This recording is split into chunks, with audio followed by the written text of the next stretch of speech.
அன்பு நண்பர்களே, அனைவருக்கும் அன்னை சமையல் உமாவின் அன்பான வணக்கங்கள். இன்னைக்கு அன்னை சமையலில் பார்க்க போகிறது காலிஃப்ளவர் ஃப்ரைட் ரைஸ். இது நம்ம எந்த சாஸும் இல்லாமல் எப்படி செய்கிறதுன்றதை பார்க்கலாம். 400 கிராம் காலிஃப்ளவரை சுடு தண்ணியில் 2 நிமிஷம் போட்டு எடுத்து வச்சுருக்கேங்க.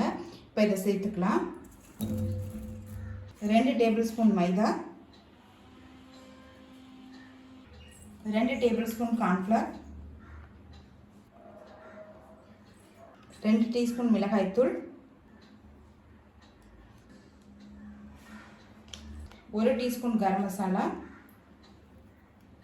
1/2 டீஸ்பூன் இஞ்சி பூண்டு விழுது, கொஞ்சமாக ஃபுட் கலர் சேர்த்துக்கலாம், தேவையான அளவு உப்பு. அதை நல்லா மிக்ஸ் பண்ணிக்கலாங்க.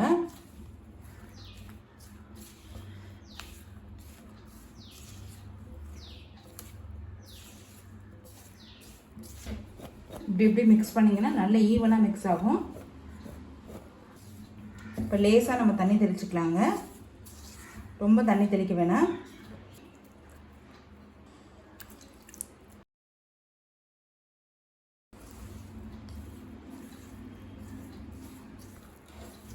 இப்போ எல்லாத்தையும் நல்லா மிக்ஸ் பண்ணியாச்சுங்க. இப்போ எண்ணெயில் போட்டு பொரிக்க ஆரம்பிச்சிடலாம். இப்போ நம்ம வந்து காலிஃப்ளவர் போட்டு பொரிக்க ஆரம்பிச்சிடலாம்.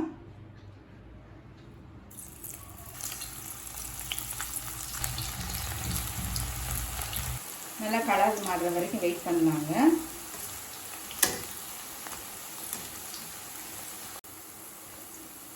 காலிஃப்ளவரை கொஞ்சம் சின்னதாகவே போட்டுக்கோங்க. அப்போ தான் சாப்பிடும்போது நமக்கு ஈஸியாக இருக்கும்.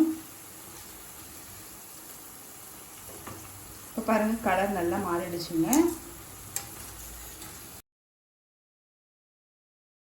பார்க்கும்போது தெரியும் நல்லா கிறிஸ்பியாக இருக்குங்க. இப்போ இதை எடுத்து தனியாக வச்சிடலாம். கடாயில் தேவையான அளவு எண்ணெய், 1 பட்டை, 1 ஏலக்காய், 1/2 டீஸ்பூன் சோம்பு, 1/2 டீஸ்பூன் சீரகம்,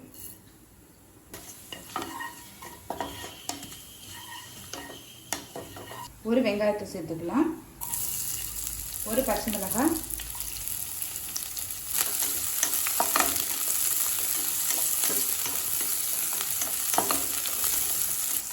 1/2 டீஸ்பூன் இஞ்சி பூண்டு விழுது,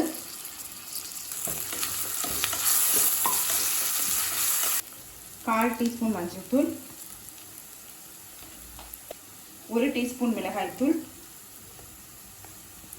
1/2 டீஸ்பூன் தனியாத்தூள், 1/2 டீஸ்பூன் கரம் மசாலா, தேவையான அளவு உப்பு.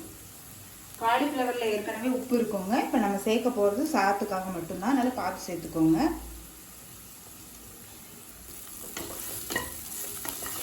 ஸ்டவ்வை ஸ்லோவில் வச்சுக்கோங்க.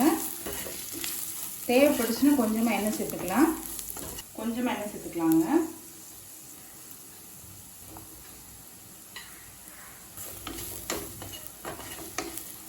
இப்போ மிளகாத்தூள் வாசனை போக 1 நிமிஷம் வரைக்கும் நல்லா வதக்கியாச்சுங்க. அடுத்தது நம்ம இதில் சாதத்தை சேர்த்துக்கலாம். இப்போ 3 கப் சாதத்தை சேர்த்துக்கிறேன்.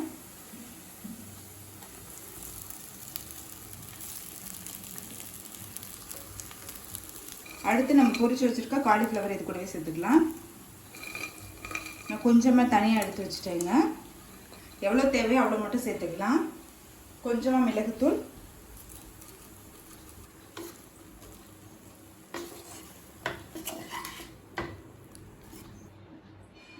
இப்போ 1 டீஸ்பூன் எலுமிச்சை சாறு சேர்த்துக்கலாங்க. புளிப்புக்கு வேறு எதுவும் சேர்க்கல, அதனால் எலுமிச்சை சாறு சேர்க்குறோங்க. கொஞ்சம் கொத்தமல்லி, சாதம் உடையாத மாதிரி மெதுவாக கலரிக்கோங்க. பார்த்திங்கன்னா நல்ல சிக்கன் 65 டேஸ்ட்டில் ரொம்பவே நல்லாயிருக்குங்க இந்த சாதம். நம்ம எந்த சாஸுமே யூஸ் பண்ணலை. காலிஃப்ளவர் ஃப்ரைட் ரைஸ் ரெடி ஆகிடுச்சு. நம்ம சர்வ் பண்ணிடலாம். இப்போ சுவையான காலிஃப்ளவர் ஃப்ரைட் ரைஸ் ரெடி ஆகிடுச்சு. ரெசிபியை ட்ரை பண்ணி பாருங்கள், கண்டிப்பாக உங்களுக்கே பிடிக்கும். ரெசிபி பிடிச்சிருந்ததுன்னா வீடியோவை லைக் பண்ணுங்கள், கமெண்ட் பண்ணுங்கள், ஷேர் பண்ணுங்கள். இது வரைக்கும் அன்னை சமையல் சேனலை சப்ஸ்கிரைப் பண்ணலன்னா சப்ஸ்கிரைப் பண்ணுங்கள். தேங்க்யூ.